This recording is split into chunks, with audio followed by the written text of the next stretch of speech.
The world had died centuries ago, but it refused to rot quietly. The old cities were bones now, skyscrapers like broken ribs jutting from the earth, glass teeth glittering beneath a sun that rarely rose. Ash choked the air. Storms of black dust rolled across the wastelands, carrying echoes of sirens and screams from a civilization long devoured. And in the ruins, two predators claimed what remained. The Bloodfang clan ruled the open wilds, werewolves, hardened by famine and endless war. They lived and died by the moon, their flesh burned by the cold radiation of the new sun, their instincts sharpened into weapons. The Crimson Veil reigned within the drowned cities, vampires who had learned to feed on the dying, the sick, and each other when blood ran thin. Their reign was built on silence, shadows, and unending hunger. For decades, they fought for the same carcass humanity's final remnants until blood soaked every inch of the wasteland.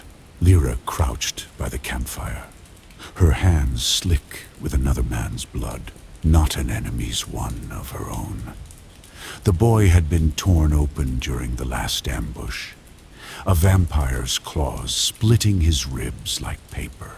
She stitched him with thread, stripped from an old leather harness, pressing the wound closed, while his breath came in shallow gasps. When it was done, she sat back and wiped her hands on the dirt, staring at the gray horizon. The others were preparing for another strike. Axes sharpened, fangs bared, the metallic scent of adrenaline thick in the air. Their howls echoed faintly across the barren plains, announcing the coming night's slaughter. Lyra didn't join in. She'd seen enough battles to know victory was just another form of loss. Every kill took a piece of what little humanity she had left. "Lyra," said Garen, the pack's alpha, a mountain of scarred flesh and iron resolve. "You lead the forward strike tonight. The Veil's scouts are growing bold again." She didn't argue. There was no room for softness here. No mercy, no hesitation, only survival. But deep inside, a small voice whispered something dangerous. "What are we surviving for?" Night fell heavy and violet. The Bloodfang warriors moved like wraiths through the ruins of an old city. Concrete skeletons and rusted cars half buried in ash. Lyra led the vanguard, eyes burning gold beneath her hood. Her claws flexed, breath controlled, the beast beneath her skin straining against its leash. Then movement, a flicker of black among the rubble, a scent like cold iron and grave soil. "Vampire," she signaled her hunters, then lunged. The clash was sudden and brutal, a blur of claws, blades, and shrieking echoes bouncing off the hollow skyscrapers. Blood sprayed across broken glass. Lyra tore through two of them before the third met her head-on fast, graceful, impossibly strong. Their eyes locked mid-swing. He wasn't like the others. Pale, yes, but not corpse-white. His skin was marred with faint scars, his movements restrained, almost human. His sword flashed under the moonlight, not desperate, not wild, but precise. When her claws met his blade, sparks scattered like dying stars. For a heartbeat, the world fell silent. Then he spoke, his voice low, calm, almost pitying. "You shouldn't be here, Wolf." The words disarmed her more than his weapon did. Lyra snarled, lunging again. But he deflected, his movements clean, not fueled by rage, but by purpose. It was unnerving. She'd fought dozens of vampires, all driven by hunger, but this one's eyes held sorrow. Before she could read him further, a blast of silver fire erupted nearby her pack, detonating an old fuel cache. The shockwave tore the ground apart, sending both of them sprawling through smoke and dust. When Lyra staggered up, the vampire was gone. Only his scent lingered, faintly sweet, like frost and old wine. She shook it off and returned to her pack. But something inside her chest stayed burning, just beneath the skin. Far from the battlefield, Darius stood upon the shattered spire of an ancient cathedral, overlooking the burning streets. Below him, his kin feasted, a massacre painted red under a broken moon. He felt nothing. The war had long since lost meaning. The werewolves fought for survival. The vampires fought out of habit. He wondered if any of them even remembered why it began. But tonight was different. The wolf he'd faced her ferocity, her restraint, her eyes haunted him. Gold and grief mixed in one. He had hesitated. He never hesitated. When his lord, Valen, approached, Darius knelt out of formality. "Another victory," Valen said. "Another step toward their extinction." Darius said nothing. Valen studied him with a predator's suspicion. "You doubt our cause?" "No," Darius lied. "Only the cost." Valen smiled faintly. "There is no cost in eternity, my child. Only appetite." As Valen turned away, Darius looked toward the distant flames. Somewhere out there, the wolf was still alive. And for the first time in a century, he felt something alive, too. Something dangerous. The night after, the raid smelled of blood and rust. The Bloodfangs dragged their wounded back to the encampment. A ruin of stone and scavenged steel built into the skeleton of an old hydro plant. The moonlight cut through broken pipes and twisted metal, casting thin silver bars across the ground like the inside of a cage. Lyra sat alone near the edge of the settlement, cleaning her blade. Each stroke of the whetstone whispered like a confession. Her reflection in the metal was half human, half shadow, the face of something that no longer remembered where it began. Garon approached, his bulk casting a shadow that swallowed her. "You fought well," he said. "The Veil lost ground. Their blood runs thin." Lyra didn't answer immediately. "We lost too many. That's war." She looked up at him, his face a map of scars and old triumphs. "Does it ever end?" He gave a dry laugh. "It ends when they burn. Not before." When he left, she sat in silence, listening to the wind sigh through the hollow pipes. Somewhere far off, thunder rolled, or maybe it was artillery from another raid.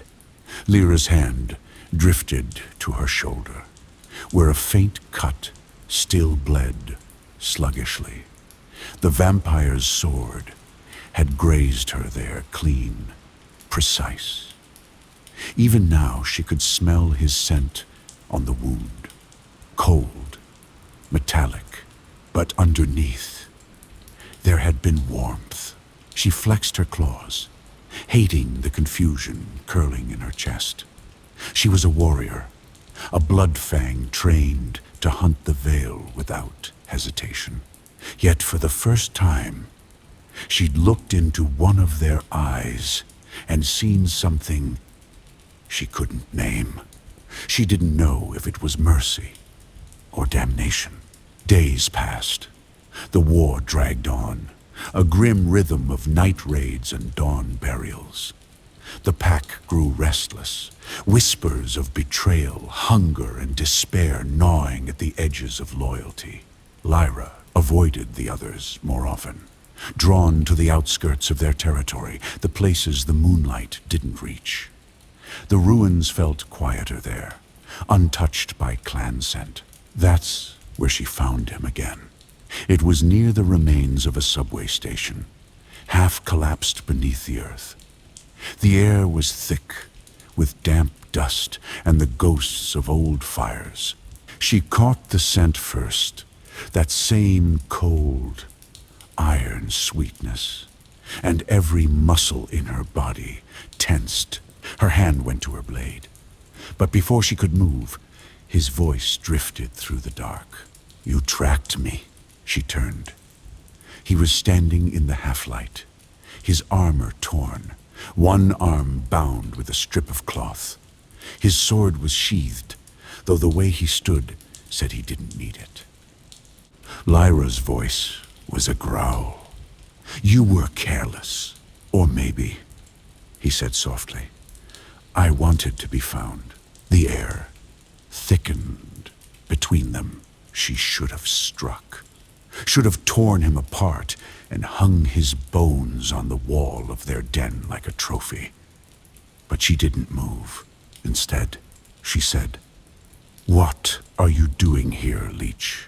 "Wondering," he replied, "why one of your kind hesitated to kill me." Her jaw tightened. "Maybe I wanted the fight to last." He smiled faintly. Not mockery, but recognition. "No, you looked at me like you saw something else. Something you didn't expect." She took a step closer, her eyes catching the dim light. "You think too much for a corpse, and you feel too much for a beast." The silence after that was unbearable. When she finally turned to leave, he didn't follow, but his words followed her all the same, burning beneath her ribs like a brand. "Next time, Wolf," he said, his voice echoing low through the tunnel.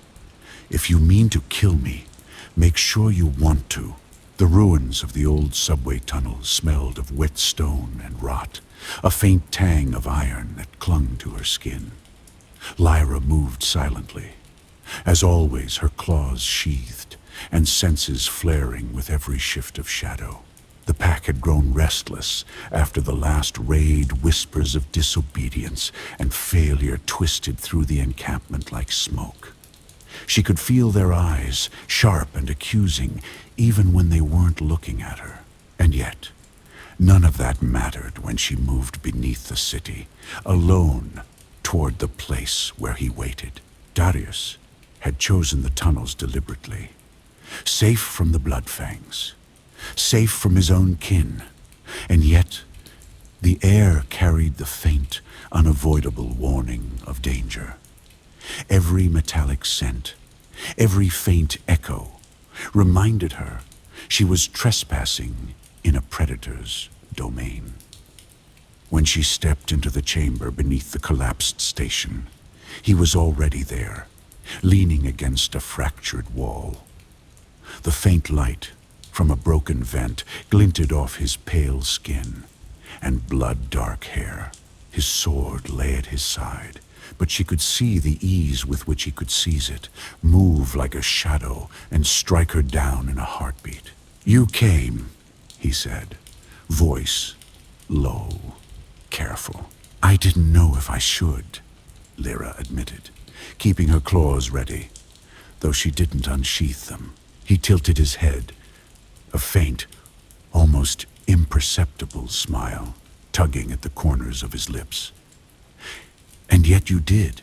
She studied him, seeing past the predator's mask, past the centuries of battle in his eyes.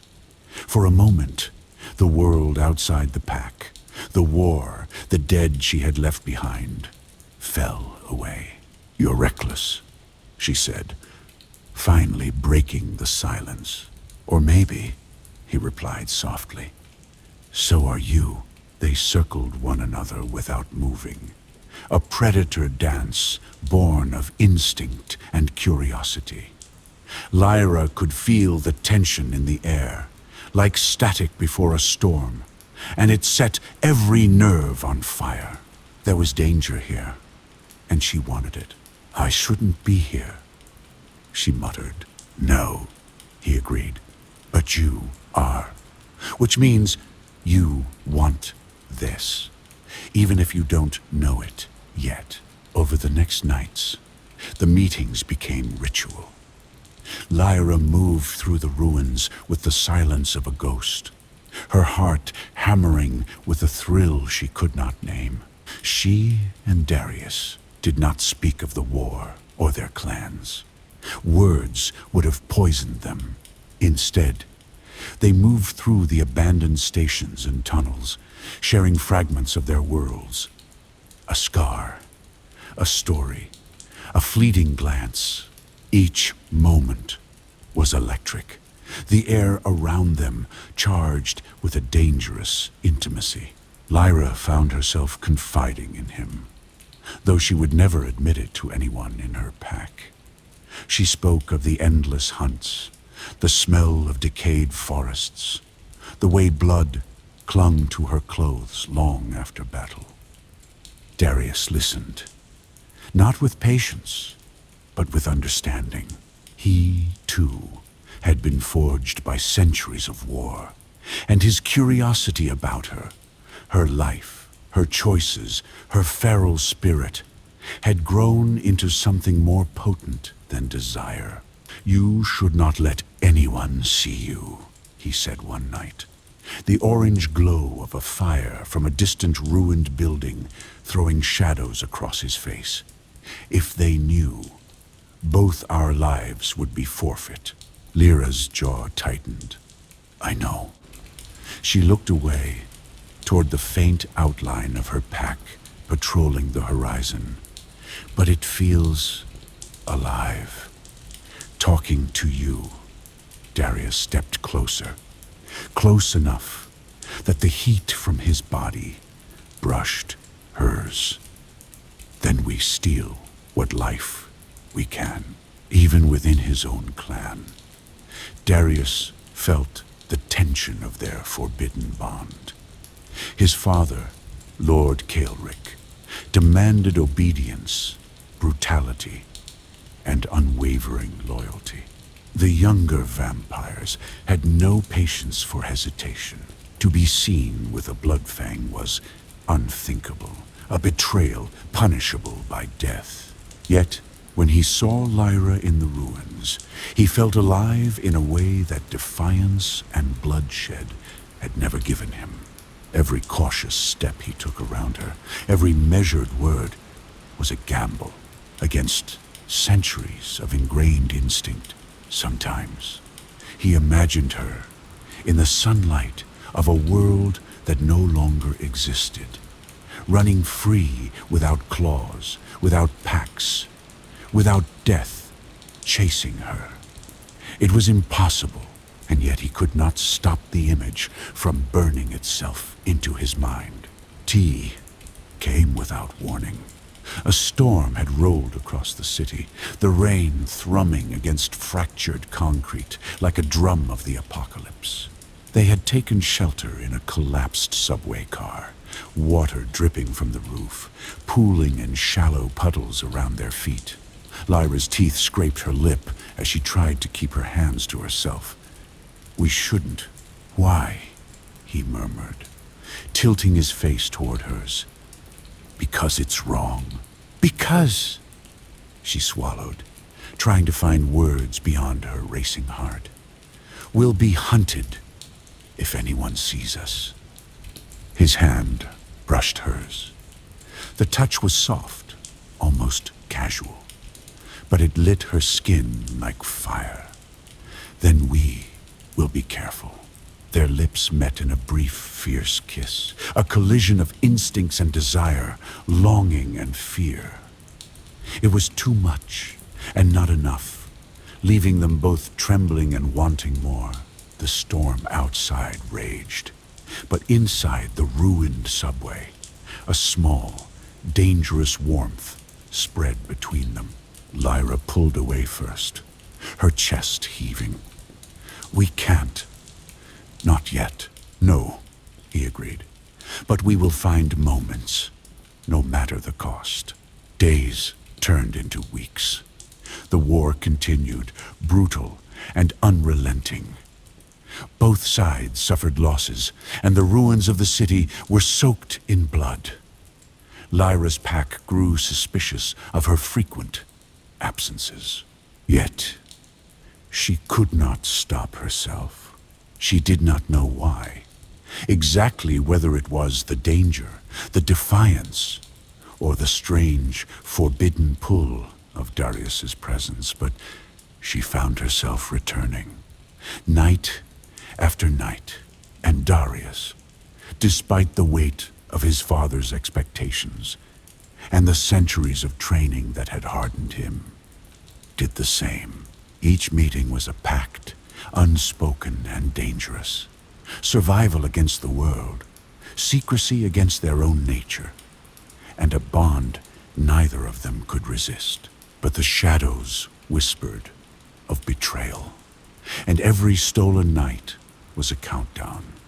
Sooner or later, someone would find them, and when they did, there would be no mercy. The ruins smelled of wet ash and burnt metal. Rain had fallen lightly the night before, leaving puddles that reflected the fractured skyline like shards of broken mirrors. Lyra moved through the skeleton of a collapsed high-rise, silent and predatory. The pack was restless, their whispers heavy with suspicion. She had promised herself this would be a quick meeting with Darius, nothing more than a passing glance, a breath stolen in the ruins.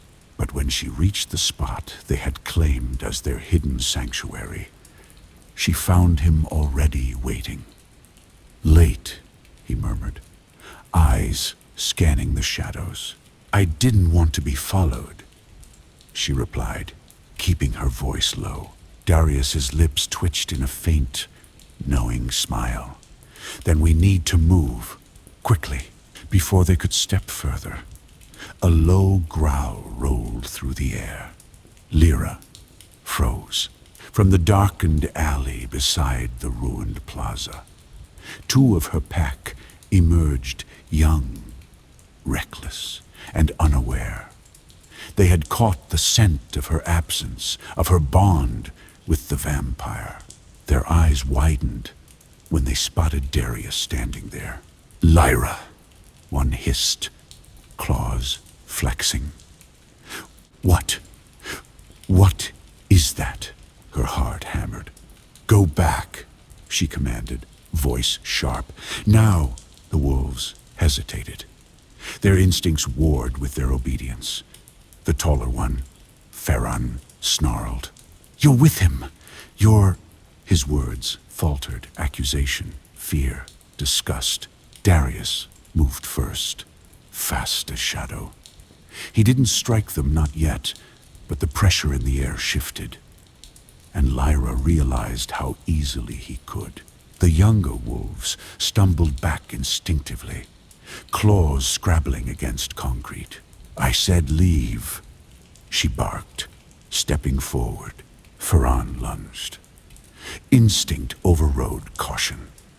Lyra met him mid-step, claws flashing. Pain exploded in his arm as she struck him down. But she didn't kill him, not yet. The second wolf, trembling, tried to retreat. but a hail of silver arrows rained from the rooftops above. Vampires. Scouts. Darius's eyes flared crimson. We're surrounded. Lyra felt her body shift, halfway, bones snapping, muscles lengthening. Her howl split the air. She moved with deadly grace, fangs bared, claws slashing. The vampires above struck back, and the night erupted into chaos. Rain splashed, smoke curled, and every movement was survival. For a heartbeat, she caught Darius's gaze amid the battle. Their eyes met recognition, fear, and something forbidden, and she felt herself tethered to him, even in the chaos. By the time the fight ended, 2 vampires lay dead. One wolf staggered back bleeding, and the alley was smeared with mud, blood, and ash. Lyra and Darius stood in the center, panting, drenched, and alive. "You're reckless," Darius said, voice low but edged with amusement. "You're reckless enough to let me live," she replied, claws retracting slowly. They didn't speak more. Words would have been useless. They had survived together, but barely. And somewhere in the shadows, Lyra knew, eyes had been watching the pack. The veil, and next time, luck might not be enough. The city's ruins had become their shadowed world, a place where only they existed. Lyra moved through broken streets and shattered buildings with the quiet precision of a hunter. Her senses alert to every stray scent, every glint of movement. Darius was always there, sometimes waiting, sometimes ahead, a silent specter that stirred something deep and dangerous inside her. Each meeting became a test of skill and trust.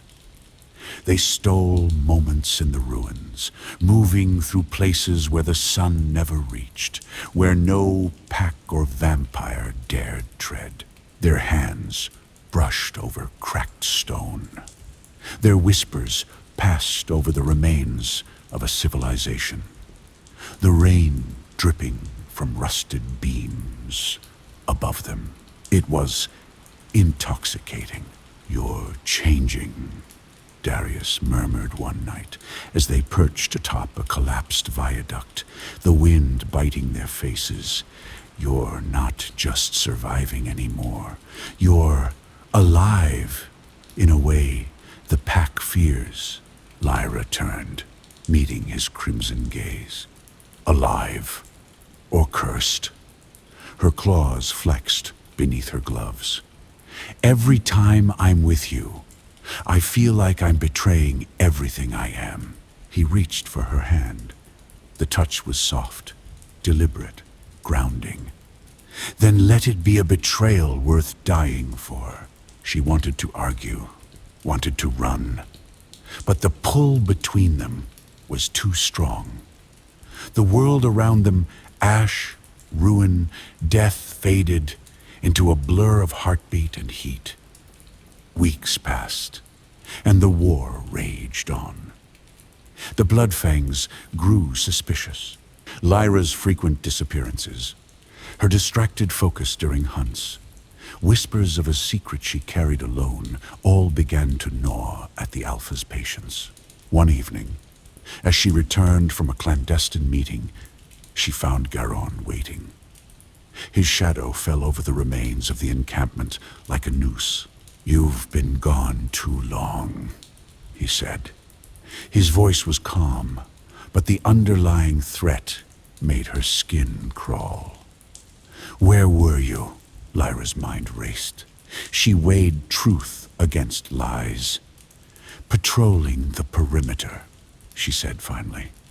Nothing more. He didn't answer immediately, just studied her, sharp eyes noting every tremor, every scent of someone else clinging to her. Finally, he let it pass.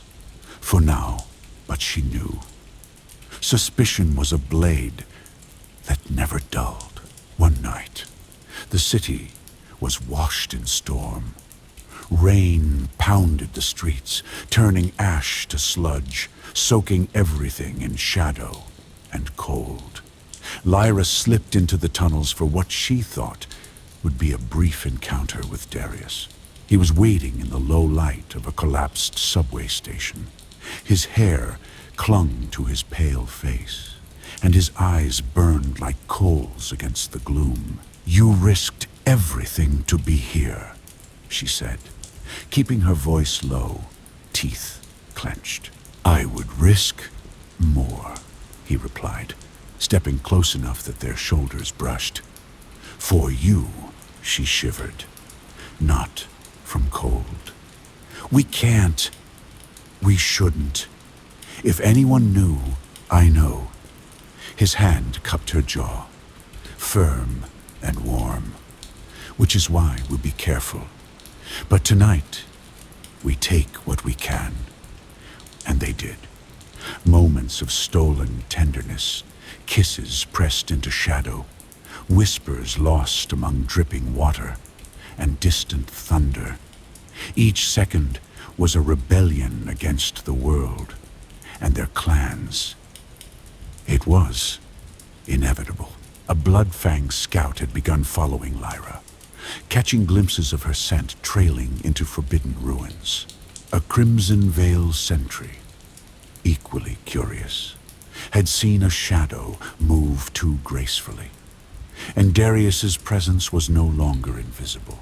The danger they had ignored in the heat of desire now grew sharper. A trap coiled tight around their secret. Every stolen meeting could be the last. One evening, Darius pressed his forehead to hers in a rare moment of quiet. "Soon," he whispered, "soon they will see. And when they do, we will need more than luck." Lyra's heart pounded. "I don't care," she said fiercely, gripping his shoulders. "I'll die for this. For you." The rain fell heavier, drumming on broken metal and shattered glass. The city around them was a tomb, but for a fleeting, dangerous moment, it felt alive. Yet somewhere beyond the tunnels, beyond the ruined streets, eyes were watching. Whispers would become screams, and secrets, no matter how carefully guarded, have a way of finding the light. The tunnels were slick with rainwater, the smell of damp ash thick in the air. Lyra's boots made no sound as she moved, but instinct screamed at her that they were not alone. Darius waited, in the half-light of a collapsed subway car, his crimson eyes glowing faintly in the gloom. "You're late," he murmured. "I had to be careful," Lyra replied, crouching beside him. Her claws twitched beneath her gloves, muscles coiled like springs. "Something feels wrong." He glanced toward the tunnel entrance, ears alert, senses stretching beyond sight. "You're right." From the shadows, a faint sound, the scrape of metal, the whisper of movement made her blood ice. Lyra froze, scenting the intruder, the unmistakable smell of a blood-fanged scout drifted on the wind. Her heart hammered. They had been careful, but now the game was almost up. "Stay still," Darius whispered. His hand brushed hers a fleeting contact, grounding her. "Let me handle this." He scout emerged from the darkness, eyes wide as he caught a flicker of movement, just a shadow, but enough to make him alert. He stepped closer, claws flexed, sniffing the air. Lyra's body tensed, every instinct screaming at her to strike. But Darius's voice cut through. "Do you see us?" he hissed, pressing her flat against the cold concrete wall. The scout froze, tilting his head, catching the scent of Darius's presence. His eyes widened, confusion and instinct battling in a single heartbeat. Lyra held her breath as the scout's gaze swept past her, settling on the faint trace of blood and wet footprints in the puddles. Time slowed. The world narrowed to three: her, Darius, and the predator hunting them both. Then, the scout's attention shifted to something else: a falling pipe, the distant rumble of debris. He cursed under his breath, the spell broken. His claws flexed, but he did not advance. Darius let her go, his fingers lingering for the briefest moment before retreating. Lyra exhaled slowly, heart pounding. That was too close. He gave a small, almost rueful smile. Too close. His crimson gaze softened for just a heartbeat, lingering on her face. "We can't keep running like this forever." Lyra's hands clenched into fists, her claws biting into her palms. "I don't care. I'll run, I'll hide, I'll fight, whatever it takes." The scout vanished back into the shadows, leaving only the echo of footsteps and dripping water. They were alive. This time. But Lyra knew, as Darius looked at her, with that impossible mix of warning and longing, that it wouldn't always be like this. The walls of secrecy were crumbling, and when they fell completely, nothing would save them. The ruins had never felt so suffocating. The ash-laden wind cut through broken steel and cracked concrete, carrying the distant cries of the dying wolves and vampires alike. Lyra moved through the shadows with practiced silence, but tonight, every step felt heavier, every breath sharper. She had met Darius at the usual place, a collapsed subway station, half swallowed by rubble. For weeks, they had stolen moments here, weaving a fragile bond of secrecy and desire. Tonight, the air was thick with foreboding. Darius was already there, his crimson eyes scanning the tunnels. "Lyra," he whispered, his voice low and tense. "I fear it's too late." She frowned. "What do you mean?" Before he could answer, a low growl echoed through the chamber. Then another, and another. Shadows moved along the walls. Sleek and deadly blood-fanged scouts had tracked her, and the veil had sent reinforcements. Lyra's claws flexed, teeth bared. "We fight," she growled, but Darius shook his head. "No, we run." They darted through the tunnels, rainwater pooling under their feet, echoing with each heavy step. Wolves blocked their path ahead, eyes glowing gold and filled with betrayal. Behind them, the hiss of vampires echoed off the stone walls. They had nowhere to go. One scout, Farron, stepped forward, voice trembling with disbelief. "Lyra, what have you done?" "I did what I had to," she said, eyes hard. "For us, you've betrayed your pack, betrayed your kind." Another growl rose behind him. Darius stepped between them, hand on the hilt of his sword. "Stand down, or we both die here," he warned. But the sound of snapping bones and snarling fangs told them neither side would yield. The fight erupted instantly. Silver claws ripped through concrete, obsidian blades met fur and bone, and the air filled with screams and the stench of blood. Lyra moved like a storm, fangs flashing, body half-shifted, striking down wolves who had once been allies. Darius was precise, lethal, each strike measured, his movements elegant and brutal. Eventually, they found themselves trapped in a ruined courtyard, bodies strewn around them. Wolves and vampires had circled, leaving no escape. The rain fell in sheets, washing away the blood, but not the inevitability of what was coming. Lyra's chest heaved. "We can't survive this." Darius shook his head, crimson eyes dark with emotion. "We can't survive together. Not here, not like this. But we can leave a part of us behind." Her brow furrowed. "What do you mean?" He drew her close, pressing his forehead to hers. "If we are torn apart tonight, you will carry something that neither pack nor clan can touch. Something alive, proof that we existed, even when the world hated us." Tears mingled with the rain on her face. Darius, a deafening roar split the air. The leaders of both clans had arrived, the Alpha of the Bloodfangs and Lord Kaelric himself. The moment had come. Lyra and Darius faced them, weapons lowered but hearts pounding. The world seemed to hold its breath. "You will die for this," Kaelric said, voice like steel.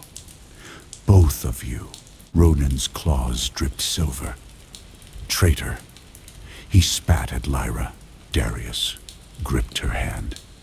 "We knew this would come. Remember what we started. Our bond is stronger than their hatred." Lyra nodded, fear and love mingling in her golden eyes. They lunged together not to fight, but to embrace the storm of claws, fangs, and swords closing around them. The world erupted into pain and fire. The battlefield had grown quiet, save for the whisper of wind through broken buildings and the distant drip of rain from fractured rooftops. Bodies of wolves and vampires lay strewn across the rubble, silent testimony to centuries of hatred. In the ruins, Lyra and Darius had fallen. Their hands remained intertwined, claws and fingers entwined, the last act of defiance and love against a world that had refused to allow them peace. Blood mingled with rain, washing away the marks of the battle, leaving only memory. But life, stubborn and unyielding, had found a way. Hidden beneath the shattered walls of the collapsed subway, a soft cry echoed, small, fragile, and undeniably alive. Lyra's womb had carried the child to term, and though their parents were gone, the infant stirred, eyes flickering open, golden and crimson mixed in a shimmer of impossible power. The child's cry was answered by no one. The clans had withdrawn, each licking their wounds and mourning their dead, unaware of the small heartbeat that might one day challenge the cycle of hatred. The hybrid child lay amidst the ruins, tiny hands reaching instinctively toward the sky, as though sensing that the world could be reclaimed, reshaped. Somewhere in the distant hills, the Bloodfangs howled, mourning their fallen. Far off, the crimson veiled streets were eerily silent, the vampires wary and restless. Neither knew that the seed of unity had already taken root. The child's first cries echoed against the ruins like a promise of change, of reckoning, of a future where wolves and vampires might no longer be enemies, bound by blood, yet divided by fear. And somewhere, in the echoes of history, the names Lyra and Darius lingered, not as victims, but as the origin of something that could outlive hatred itself. The world remained broken, and the clans remained wary. But in the small, beating heart of the hybrid child lay the spark of something new. One day, the clans might be forced to face it, and the child would decide: vengeance, unity, or survival. The ash-strewn horizon glowed faintly with the first light of a new dawn. Fragile but relentless, like hope, whispered into the ruins of a dead world. Please, like, share, and subscribe if you would like to hear what's coming soon. MoonBlood 2, Legacy of Ash.